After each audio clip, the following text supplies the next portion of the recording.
City of Vancouver 2025 Year in Review Highlights.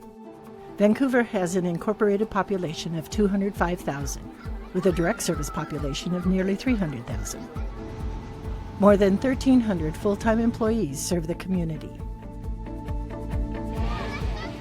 Ranked a top 100 best place to live. Celebrated the 50th anniversary of neighborhood associations. $85,000 in community and neighborhood grants were distributed to 55 local neighborhood associations, groups, and nonprofits. Adopted a new city flag. Received nearly $60 million in grants to support critical infrastructure, housing and homelessness response, public safety, water quality improvements, and climate and energy initiatives. Held more than 100 community events. Opened 2 accessible playgrounds, improved 2 neighborhood parks, and added 14 acres to Vancouver's park system. 7.46 billion gallons of wastewater cleaned and returned to the Columbia River. 11,461 storm drains inspected and cleaned. More than 16,000 people served at the Water Resources Education Center. 20 Pacific lamprey cared for at the Water Center in partnership with the Yakima Nation. 14.1 miles of bike lanes improved and added. 71.6 miles of streets paved or resurfaced. 288 curb ramps installed or upgraded. 23,000 tons of residential waste were recycled or composted. Issued 518 commercial, 258 multifamily, and 398 new residential permits. Vancouver Police responded to 104,628 calls for service. Vancouver Fire responded to more than 39,000 calls for service. 466 people supported at Safe Stay and Safe Park communities. 130 people transitioned into stable housing. 352 tons of solid waste removed through HART. Affordable Housing Fund awarded $15 million to build 330 new rental units, operate more than 62 shelter beds, construct 32 new affordable homes, and provide rental assistance to more than 160 people. 2,076 public records requests, 60% were completed within 7 days or fewer. To learn more, visit the city's website at cityofvancouver.us.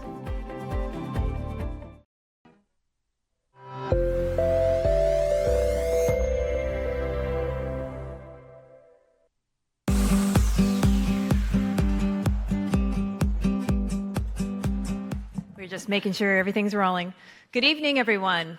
Thank you so much for being here tonight and joining us on our annual State of the City address. It's amazing to see so many people show up. And one of the amazing things about this art space tonight is that we're going to take advantage of it and really weave artistic moments throughout the evening. We're including both live performances and a special video later in the program. We're going to kick things off tonight with a lion dance presented by the Vietnamese community of Clark County. At the end of this dance, you're invited to take part in the tradition of feeding the lion for good luck and prosperity. And this gesture really symbolizes inviting good fortune into our community. So there are envelopes on your seats if you'd like to take part in that activity. All right, thank you. I'm not sure if there's a... Oh, I see they're on their way. All right, enjoy.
right, round of applause.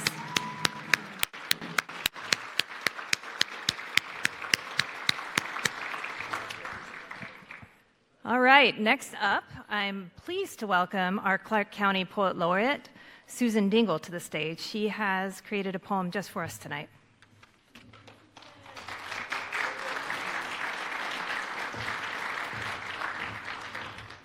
Hi, everybody. I have to say, of all the experiences that I have had as a Poet Laureate since 2024, nothing can compare with having to follow the dragons. Fantastic. Talk about a tough act to follow. So I really can't. I wish I could, but I'm just going to have to bring what I've got. That was probably the coolest thing that I have ever experienced here in Vancouver. What about you? Seriously. Wow. So I have even stood on a street corner by Esther Short Park for a Wednesday noon vigil in the rain, and under an umbrella, the Cowlitz people's spiritual leader, Tana Englund, talked to me a little bit about equity and how important it is in a community like ours, where there's so many people from so many different backgrounds and all living in harmony.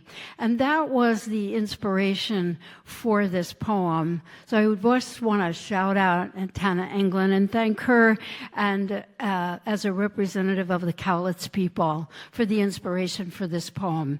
It's called Morning in Vancouver. For the State of the City, March 9th, 2026. Maybe a street corner mural says it best. Unity is strength. As I drive south on Washington Boulevard, on the way to where the highways meet and divide, one south toward the river, the other north toward the sea. Equity was never just a word, but a way of affirming who we are. In the rain, we stood together on the corner of Esther Short Park at noon in a vigil every Wednesday until daffodils appeared like an affirmation that no matter how rainy the weather, our spring will come. For Vancouver people still offer hospitality, shelter, and provision to all, even when it's complicated. To foster a harmony of belonging on an unceded land, now once a fortress, now a port, and yet the old saying still rings true. E pluribus unum, out of many, one. We listen and see what that feels like in Vancouver, how it echoes in every neighborhood, in every park and playground, where all our children find belonging. And yes, we all belong. Thank you.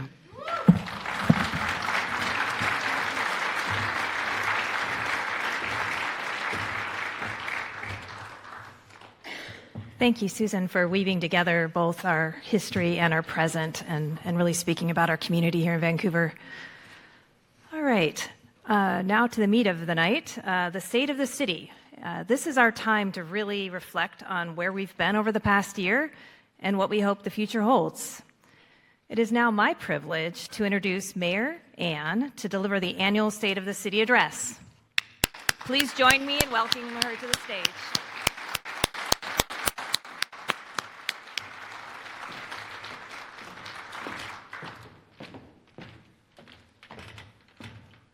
Thank you, Sarah.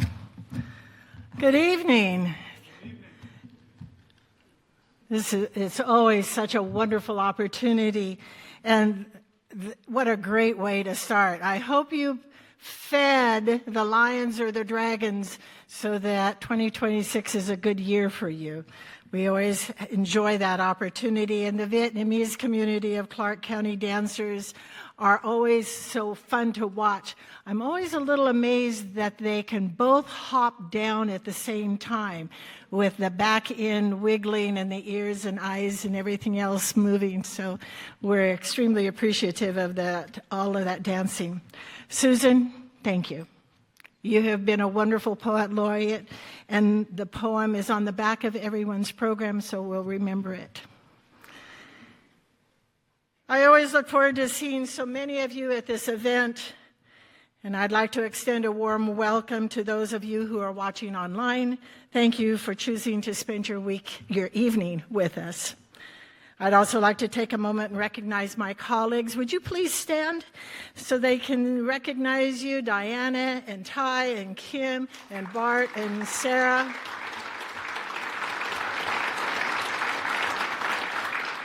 Thank you so much. We also have a number of distinguished guests in the audience, and I would like to recognize all of our elected officials who are with us, whether you're from the state of Washington, different counties and cities, and I see you all sprinkled around, so please stand so we can honor you. There you go.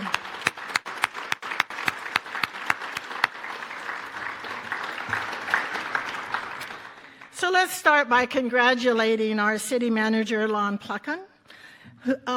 He just recently completed his first year. Thank you, Lon. His leadership has been instrumental as we navigate both the challenges and the opportunities of the times we're in, and we can see from his steady guidance, it's helping us move our community forward. As we continue working together to support our community, there is an issue, however, that is on our hearts and many of those of our residents, and we need to address it. I want to acknowledge the fear, uncertainty, and frustration many in our community are feeling and experiencing around ICE activities. Their conduct in and around our neighborhoods has caused real harm and destabilization, and that impact is ongoing. In January, the Council issued a declaration denouncing the actions of the federal immigration enforcement agencies, and our work includes ongoing conversations with our community stakeholders, exploring options to expand resources, and ensuring that people have access to information that supports their safety and their well-being. Thank you. We are committed to pursuing every avenue available to us and using the force of our authority to limit ICE's reach and protect our community. And even as we confront these challenges, 2025 actually was a year defined by meaningful progress across the city. From major projects to the essential services, the city delivers every day, and we saw the results of steady leadership and strong partnerships. Together, we advance key priorities, strengthen core services, and deliver work that reflects the values and expectations of our community. And one of those expectations is a safe community. And last year, the Vancouver Police Department responded to over 100,000 calls for service throughout the city. Vancouver operates the second lowest staffed police department among Washington cities. And after the narrow loss of the first police services levy in 2024, the issue remained. So we listened, learned, and significantly scaled back our ask to reflect the community's priority for more officers. And last November, we all passed Proposition 5. Thank you so very much. Prop 5 funds 13 new officers and provides the vehicles and equipment needed to ensure that they are fully prepared to serve the community.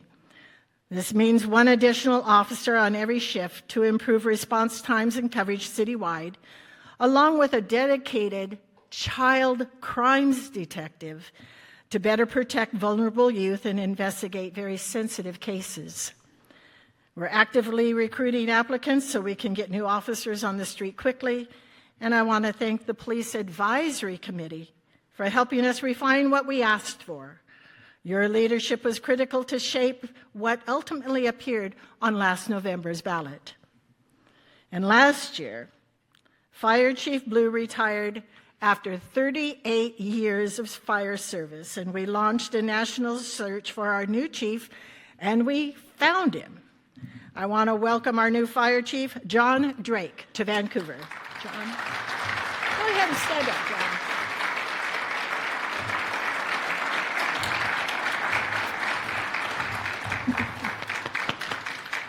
And we didn't hold it against him that he came from another state or anything like that. But we're excited to have you with us. And one of the things fire chiefs don't like are forests and trees. But we have them, and it'll be okay. Are you sure? Yes. Okay. Yes. Thank That's you, reassuring. JD. Yeah. Pleasure. These are the people that will come and ask you about smoke alarms and everything else. So stick around. We're okay? here for it. We're out. Okay. Thank you. Thank you.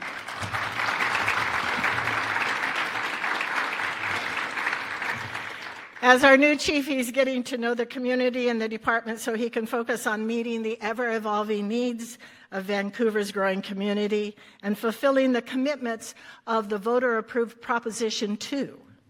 Our previous chief, in partnership with General Services, honored the commitments that we made to the public in Prop 2 and created a strong foundation for Chief Drake to build on.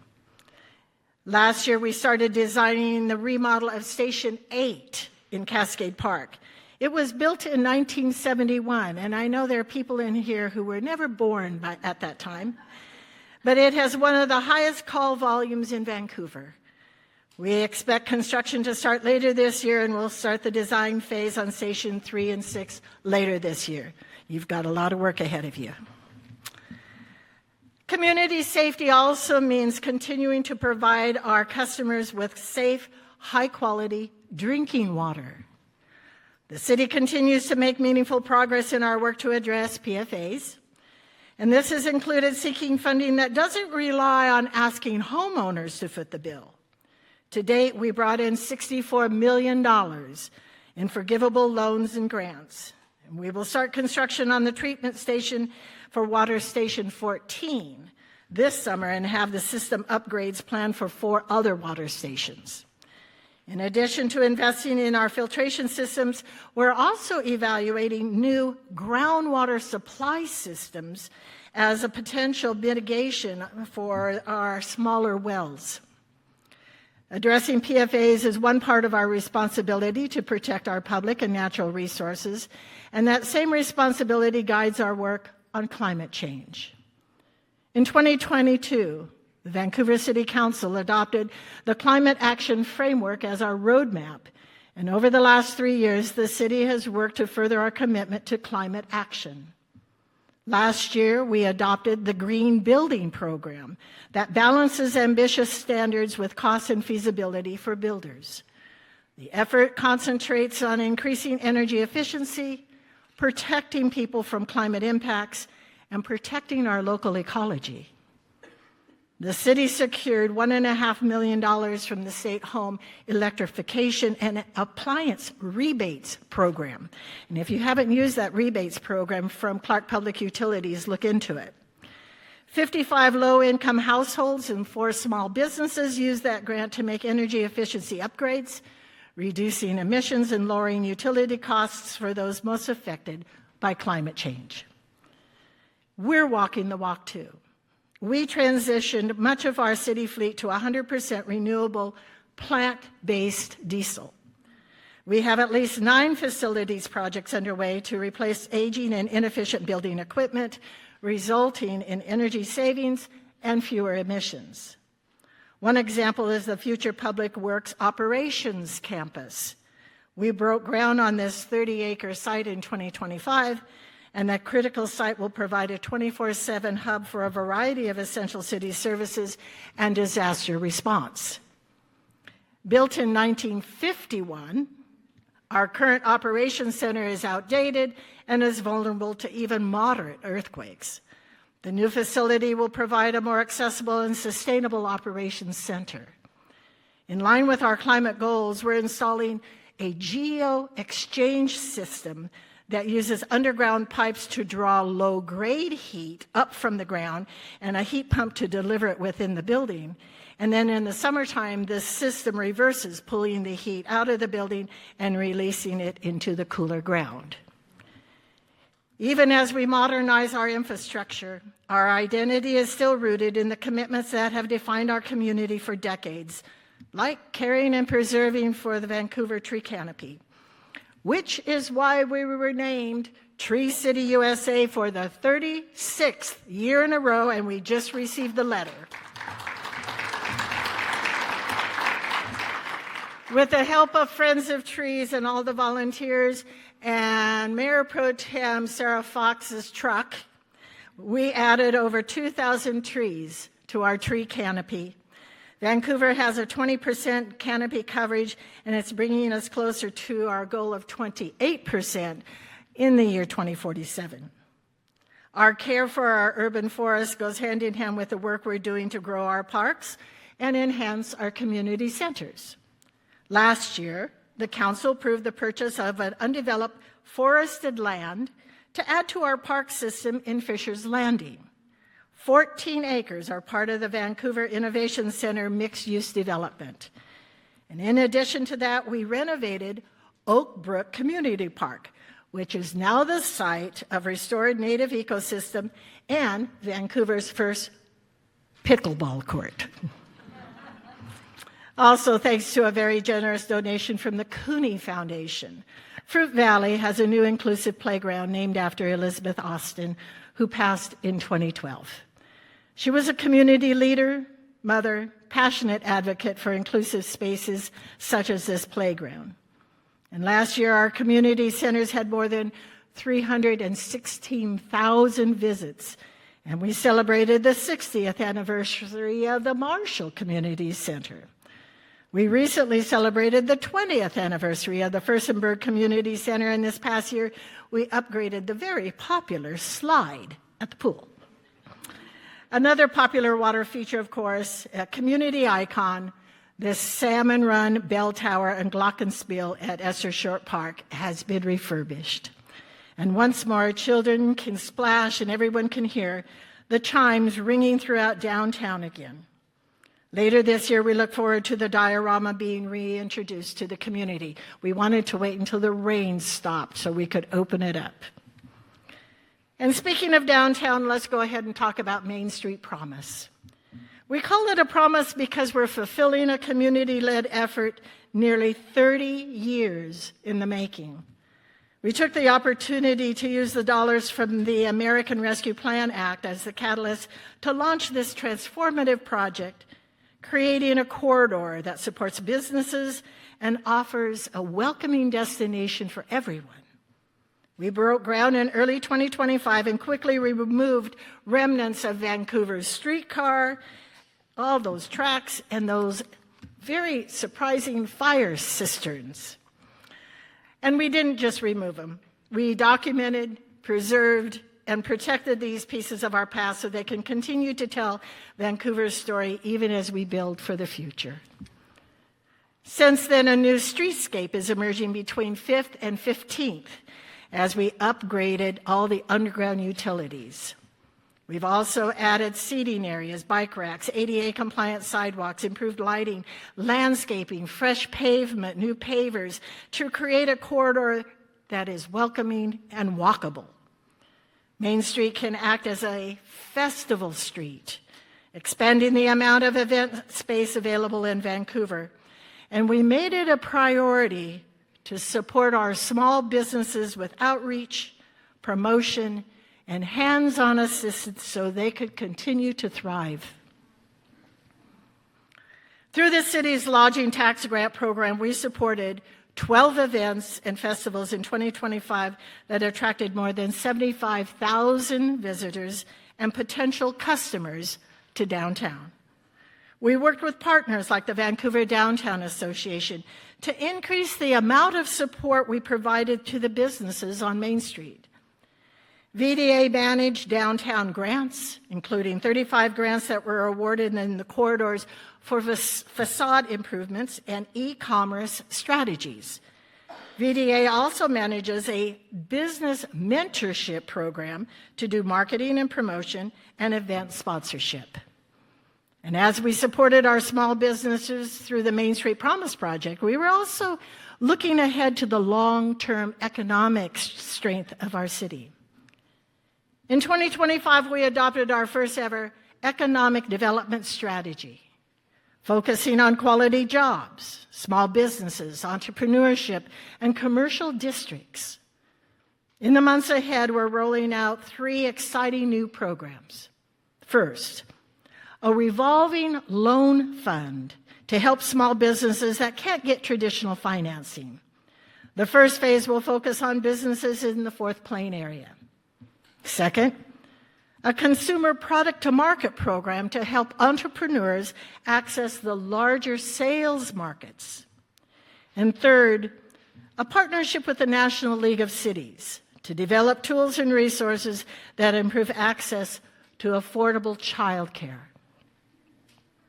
As our economy grows, we also need a transportation network for everyone, completing outdoors for people who want to walk, roll, or bike in safety and comfort. And Fourth Plain Boulevard, just east of F Street all the way to Fort Vancouver Way, was updated with our very first 2-way cycle track separating bikes and car travel lanes.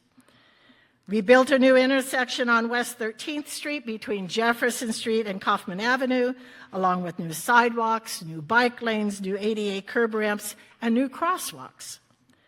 And this past summer, we transformed Southeast 1st Street into an urban street system. Improvements include widening the pavement, installing sidewalks, adding bike facilities, and other upgrades to make the street safer and easier to travel for all users in this growing part of the city.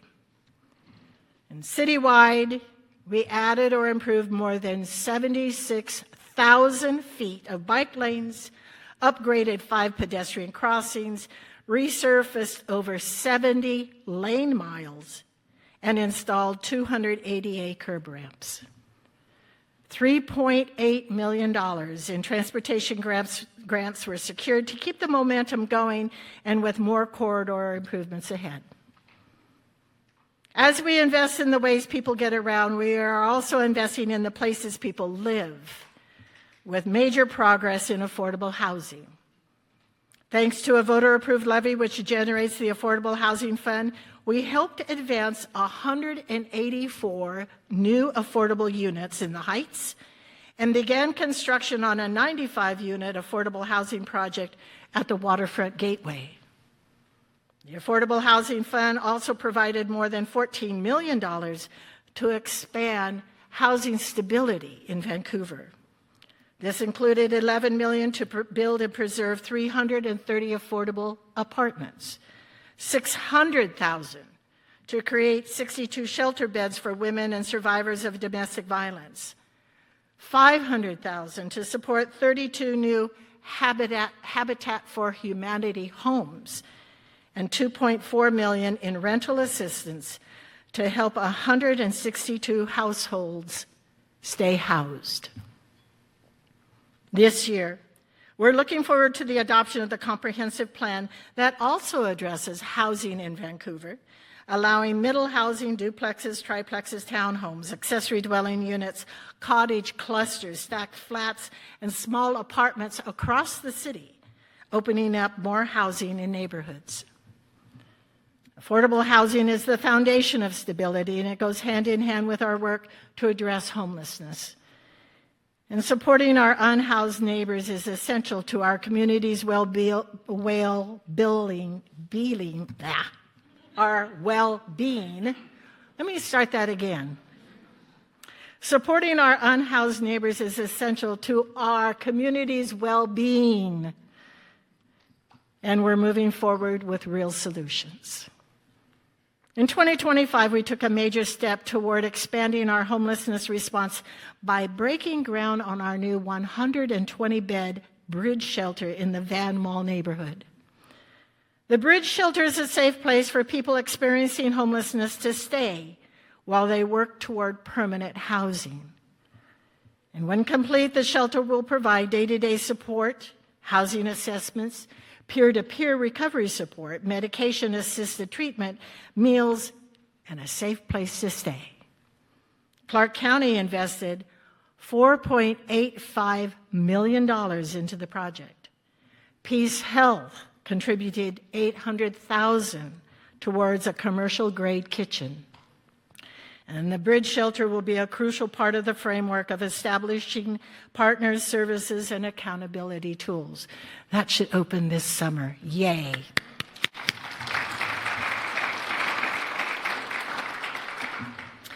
Tools like Community Court have helped. This past year, over 300 people were cited into the program, and 122 of them graduated from it. Almost half of our Safe Stay community obtain housing or other long-term supportive care, like care shelters, recovery, or group living. And this is double the national average for shelter programs. We closed 2 camps due to ongoing health and safety concerns. Half of the camp residents at the West Mill Plain Soundwall and at the Burnt Bridge Creek Greenway transitioned to a Safe Stay community. We're doing things right in Vancouver, and that's why partners are investing in our work, such as the state and Clark County and Peace Health and residents and philanthropic support. Last year, we received $1.9 million from the Lynch Fund grant, which is helping us add 7 new outreach staff to connect people to shelter and services. Thank you, Michael. And when you look at the year, yes. And when you look at the year as a whole, it's clear that we're taking on the issues that matter most. One of the biggest opportunities before us is the interstate bridge replacement. It will shape how our entire region moves and grows for generations, which is why we were thrilled to hear about the Coast Guard's determination of a fixed-span bridge, which is a huge milestone, and it means we can keep moving toward construction. And that's not the only good news. Last year, along with the Washington State Department of Transportation, we were awarded $30 million from the U.S. Department of Transportation for a joint project to build a connector lid over I-5 as part of the investments associated with the new bridge. It's a major investment that strengthens the entire project and brings new opportunities by reconnecting downtown Vancouver with the Fort Vancouver Historic Reserve. And speaking of the fort, I would be remiss if I didn't wish the fort in Vancouver a final happy 200th birthday. As part of the bicentennial at last year's State of the City, we launched a design competition to help us select a new city flag. Our new flag reflects who we are as a community. It embodies what our residents told us mattered most to them in the new flag. It captures our natural surroundings, the iconic places that define Vancouver, and the creativity that makes this city unique. I want to thank everyone who was a part of the process, from our 138 entrants, our selection committee, and our 2 local designers. And I believe we have Brooke Nugent and Nathan Hunter. We combined their flags. Are they here? There they are. Please stand up.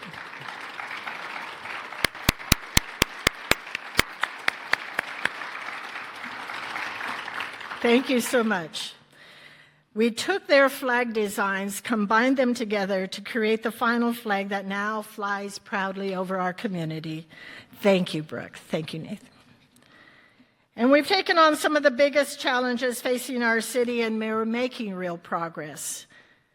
But a thriving city isn't defined only by the challenges it takes on or the problems it solves. It's defined by what it creates. When a community is living through uncertainty, people seek ways to understand their feelings and experiences. They look for connection, for meaning, and for something that reminds them of who we are together. Throughout history, in moments of unrest or change, people have turned to the arts. And that's why tonight I want to talk about arts, culture, and heritage and the role they play in shaping Vancouver, building this together. Our local arts, culture, and heritage ecosystem is strong, built on the energy and commitment of participants, patrons, nonprofits, community groups, and businesses. But even a strong community needs support to grow, and that's where thoughtful public investment and partnership can ensure it continues to flourish and make a real difference. With this understanding, the city with community partners created the Cultural Arts and Heritage Plan in 2018 to advance Vancouver's cultural landscape. The plan didn't just outline needs.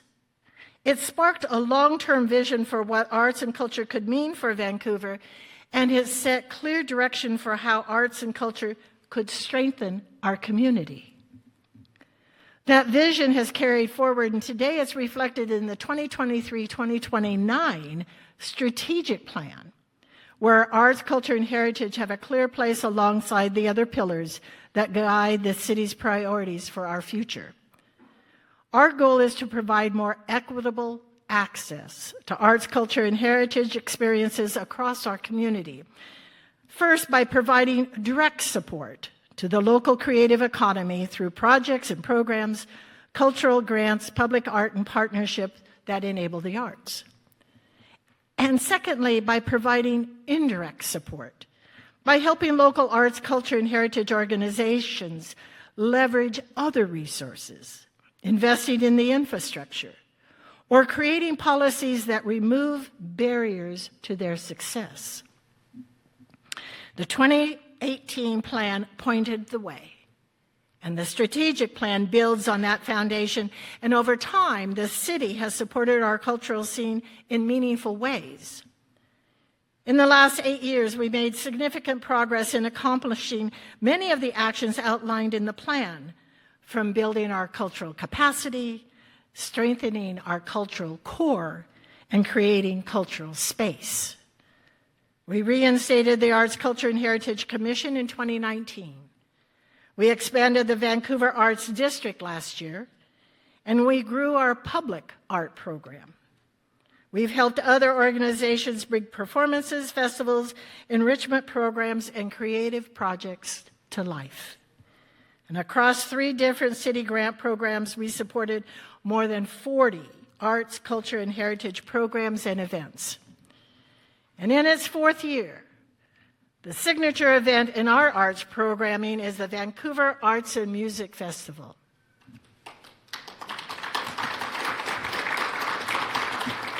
In the back of the room, you have the director or the president of the Vancouver Symphony. The city produces this event with many great partners, and the VSO is our #1 partner on that. Igor, thank you so very, very much.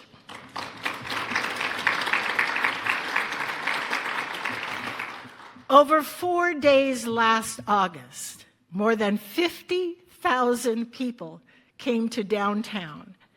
They experienced more than 250 artists, performers, and musicians from across the region and beyond, offering festival performances and activities for free, eliminated the financial and social barriers to the arts, ensuring that all residents had the ability and the opportunity to participate. The festival generated an estimated $1.6 million in local business sales, supporting local restaurants, hotels, and small businesses throughout the area. It was also named Event of the Year by the Washington Festivals and Events Association. Yep. So get your calendars out and mark August 7 through 9 for this year. The festival returns. We'll also look forward to joining the rest of the country in recognizing America 250 in the upcoming months with community events that highlight Vancouver's history, heritage, and its place in the story of the United States. An important element of both plans includes expanding our arts and cultural space. This necessity is as pressing today as it was when the plan was first adopted.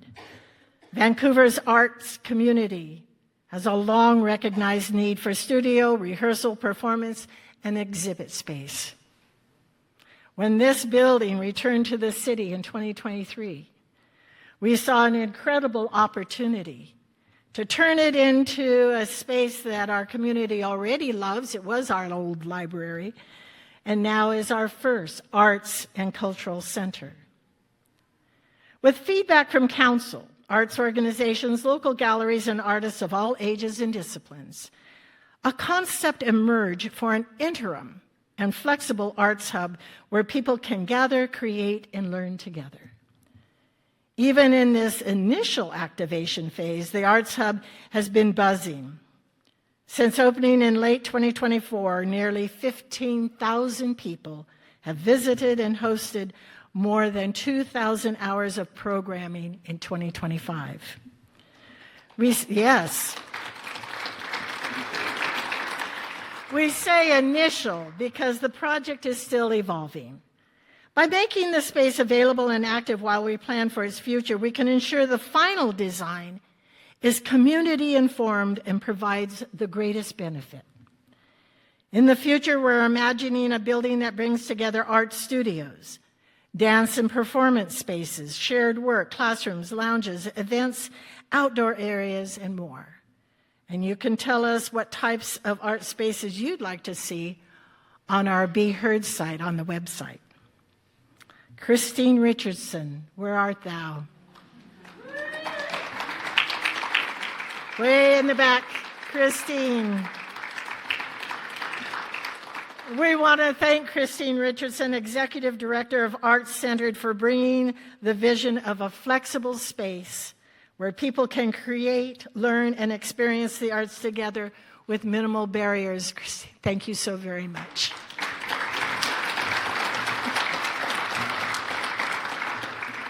I'd also like to recognize the Vancouver City Council for your foresight in adopting an admissions tax in the last biennium budget, a decision that is directly supporting the capital and operating needs of this building and helping make this vision possible.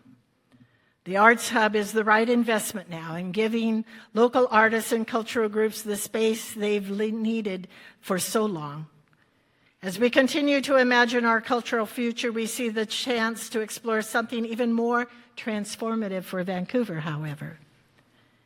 In 2024, the City Council convened the Performing Arts Stakeholder Group, made up of representatives from Vancouver's cultural, business, and civic sectors, including Councillor Paulson and me, to evaluate the feasibility of a performing arts center downtown. In the long run, a performing arts center would energize our core, support local businesses, attract visitors, and complement major investments such as Main Street, Waterfront Gateway, and the expansion of the convention center, and would attract visitors, support local businesses, and stimulate year-round economic activity.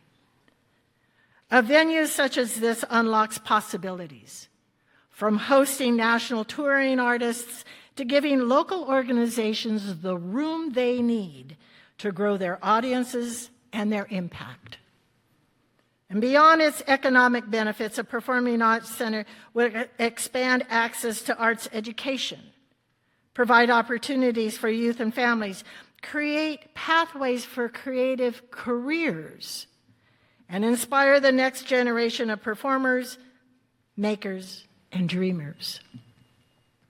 And as we continue to explore this concept, you'll hear more about what this vision could become. This is a legacy opportunity that could define Vancouver's cultural landscape for generations. And speaking of that next generation, arts, culture, and heritage play a powerful role in shaping outcomes for young people. Creative experiences build confidence, strengthen academic and social skills, and give youth healthy ways to express themselves. When young people see their own cultures reflected and valued, they feel a deeper sense of belonging. And as they explore the arts, they also discover pathways to future careers in one of the fastest growing sectors in the economy. Most importantly, these experiences help young people feel connected to their community, to their history, and to their own potential, preparing them for whatever path they may choose in the future. And rather than just hearing it from me, I want you to hear directly from them. And so let's share a short video from the Evergreen School District featuring students speaking in their own words about the impact of the arts.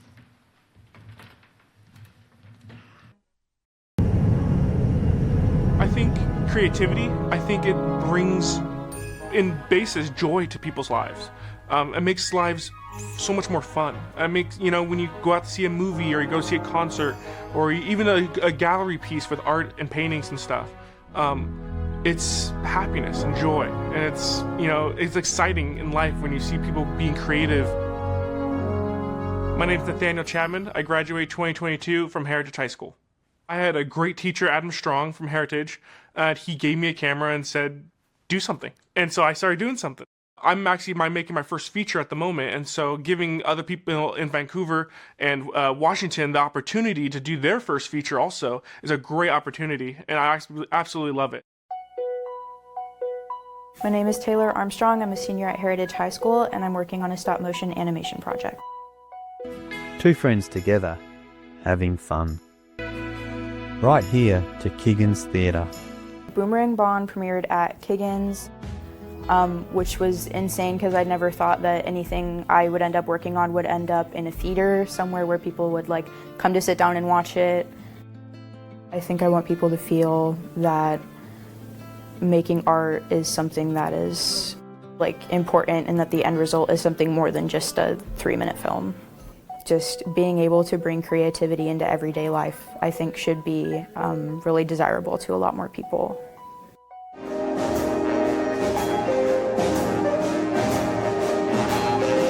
I was introduced to music and I was given this talent and this skill to really express myself and learn how to do all of that. And if I could give that gift to other people, that's how I want to give back. My name is Bella Fitzgerald and I am a junior at Mountain View High School. I get to connect with people because of this. I get to meet people and I get to learn new things and I get to create with everyone. Teamwork is a major thing I've learned. But all the people that you meet and the connections that you make through playing or art and the friendships, it's bigger than myself. It's so important. Kasi, Lua, Pese. Good, smile. It's the beauty of art is that you can express it through singing, dancing, band, really painting, in any matter, all of it it's just beautiful in that way. My name is Malachi Tysikin and I am a junior here at Mountain View High School. I think singing just brings out an opportunity for you to embrace yourself, your emotions, your lifestyle, really anything that your heart holds. I think it's important for our community to celebrate that because there's just so many talented people out there that don't get acknowledged enough for their amazing art that they have. And although they're acknowledged in school, but I think it's good for the whole community to see each other and to acknowledge each other's talents, and really it just brings each other together, whether it's music, painting. I think all types of art just brings each other together and just acknowledge each other and celebrate the talents that you have.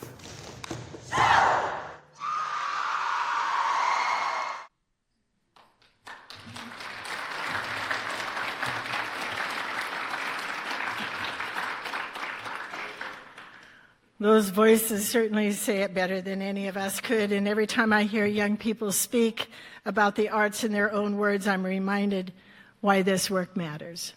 Some of my finest math students knew their fractions because they were musicians.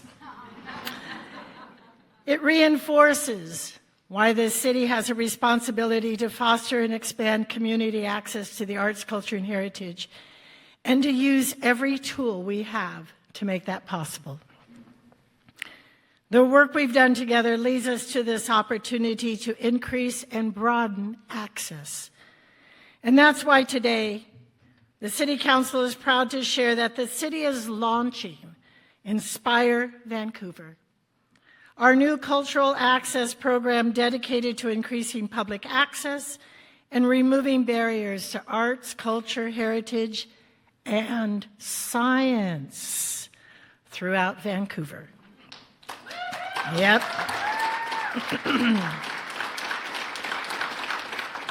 With Inspire Vancouver, eligible nonprofits, arts, culture, heritage, and science organizations can apply for funding that expands equitable access to public programs, increases opportunities in the neighborhoods across the city, supports more educational options for youth, and strengthens the long-term capacity of cultural organizations that serve Vancouver.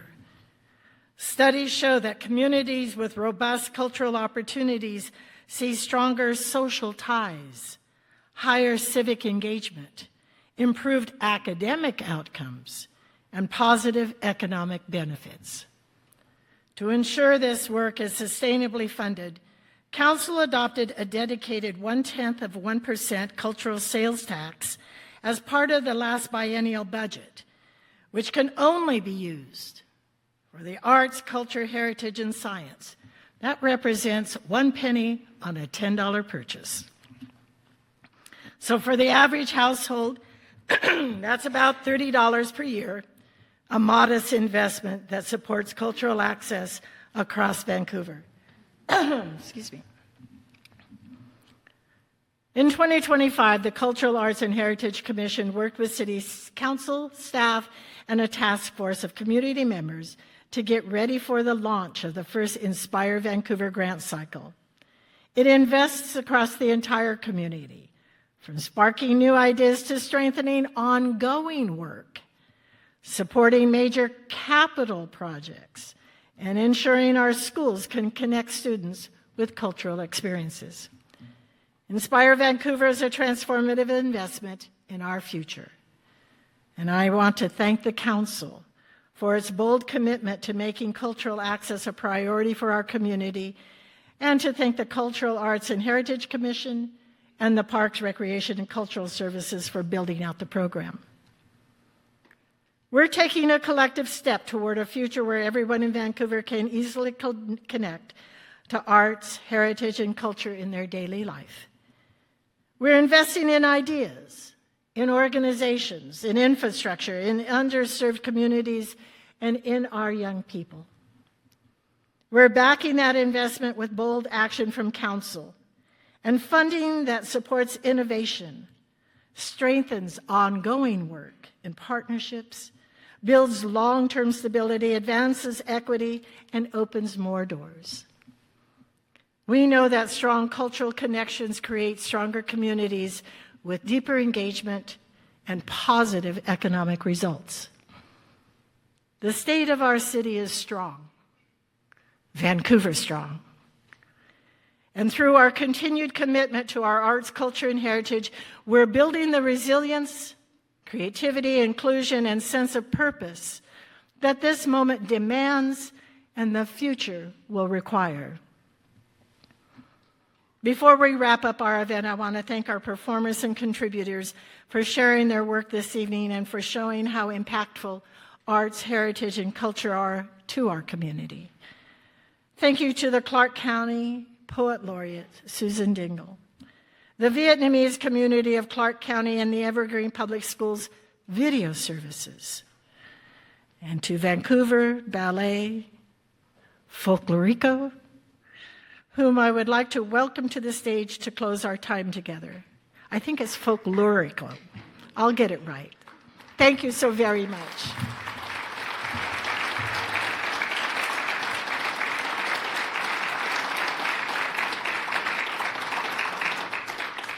As they are coming forward, please take the time to look behind the stage at all the different designs and exhibits, and the Tibetan exhibit. This is the 90th anniversary of the Dalai Lama birthday.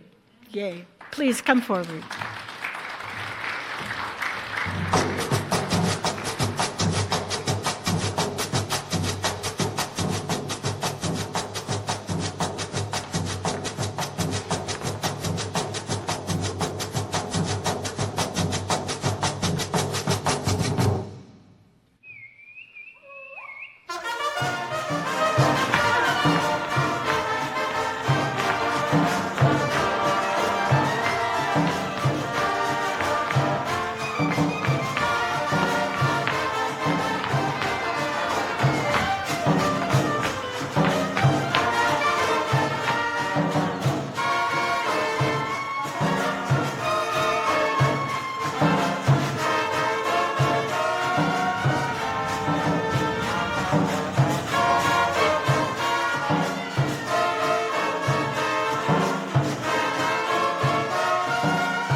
Music.